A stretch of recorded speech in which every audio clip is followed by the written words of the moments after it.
तो इस हम चैप्टर का चौथा वाला पार्ट पढ़ेंगे। ठीक है, इसमें क्या होता है कि जीभ जो होता है हमारे भोजन को मिलाने का कार्य करता है और क्या करता है, निगलने में भी सहायता करता है। जीभ द्वारा हम स्वाद का पता भी लगा लेते हैं, क्योंकि जीभ में जो होते हैं स्वाद कलिकाएँ पाई जाती हैं। ठीक है, कहीं मीठा, कहीं खट्टा, कहीं कड़वा, ठीक है, कहीं नमकीन। तो हम 2.4 के क्रियाकलाप द्वारा इस स्थिति का क्या करेंगे, पता लगाएंगे। देखते हैं कि क्रियाकलाप 2.4 हमारा क्या है कि निम्न पदार्थों के अलग अलग विलयन तैयार कीजिए। चीनी का विलयन, नमक का विलयन, नींबू के रस का विलयन, नीम की पत्ती अथवा करेले का, क्योंकि ये जो होगा कड़वा का होगा।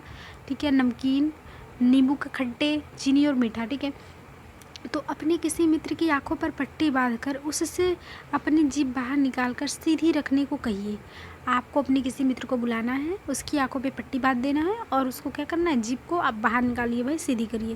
तो उसमें आपको चित्र 2.6 में दिखाए गए जीभ के विभिन्न क्षेत्रों के ऊपर 2.6 वाला देखते हैं कहाँ पे है, कहाँ गया 2 नीचे होगा, पता नहीं कहाँ पे है, सॉरी। ठीक है, तो आपको क्या करना है कि चित्र 2.6 में दिखाए गए 2.7 यहाँ, 2.6 यहाँ पे है, सॉरी मैं भूल गई थी कि जीभ के स्वाद के विभिन्न क्षेत्र हैं। तो आपको दिखाए गए उस स्थान पे आपको रखना है। ठीक है, उस उपरोक्त विलयन में से किसी विलयन के नमूने को 2 बूंद डालना है उसकी जीभ पे, फिर विलयन को लिख के दांतों को कुतरने की सीख का उपयोग करें। इस प्रक्रिया को, जो दांतों को कुदेरने यानी कि जो दांत से कुछ खाने को फंसे हुए टुकड़े को निकालने के लिए जिस सिक का उपयोग करते हैं ना, उस सिक का उपयोग करके आपको डालना है और इस प्रक्रिया को विलयन के साथ दोहराते रहिए, यानी सारे विलयन को अलग अलग से डालते रहना है। अपने मित्र से पूछिए कि जीभ के किस क्षेत्र से उसे मीठे, नमकीन, खट्टे एवं कड़वे स्वाद का अनुभव होता है।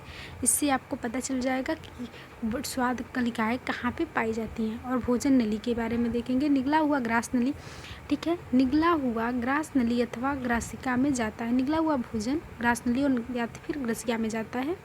और ग्रसिका गले की वच्छ से होती हुई ग्रसिका की भित्ति से संकुचित से भोजन नीचे की ओर सरकता है। वास्तव में संपूर्ण आहार नाल संकुचित होती रहती है तथा यह गति भोजन को नीचे की ओर धकेलती रहती है।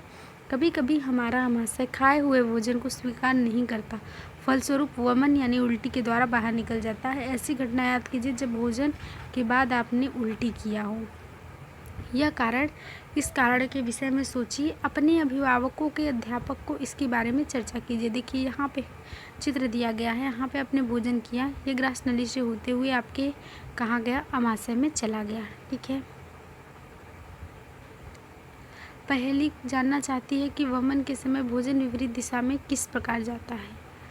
तो जो आमाशय होती है, आमाशय मोटी भित्ति वाली एक थैलीनुमा संरचना होती है। यह चपटे एवं जे आकार की आकृति का होता है तथा आहार नाल का सबसे चौड़ा भाग होता है यही, क्योंकि जो हमारा आहार नाल होता है एक पाइप होता है, कहीं पे उभरा हुआ, कहीं छोटा, कहीं पतला, कहीं मोटा, इस प्रकार से होता है। ठीक है, यह एक ग्रसिका से खाद्य पदार्थ प्राप्त करता है तथा दूसरे क्षेत्र क्षुद्रांत में खुलता है। कभी कभी जब जल्दी जल्दी खाते हैं अथवा खाते समय बात करते हैं, आपको खांसी उठती है या हिचकी आती है।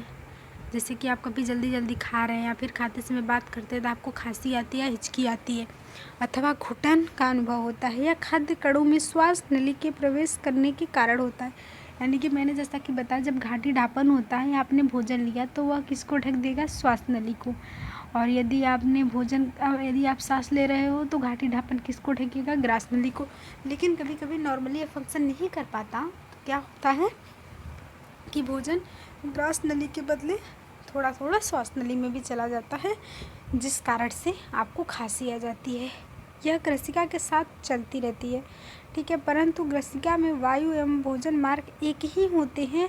फिर भोजन को श्वास नली में प्रवेश करने से किस प्रकार रोका जा सकता है, जैसा कि मैंने बताया था। ठीक है, तो जब उल्टी हमें होती है, बस भोजन के कण श्वास नली में प्रवेश कर जाते हैं तो हमें घुटन का अनुभव होता है और हिचकी आ जाती है या खांसी उठती है। ठीक है, तो आमाशय का आंतरिक स्तर श्लेष्मक हाइड्रोक्लोरिक अम्ल का पाचन स्रावित करता है।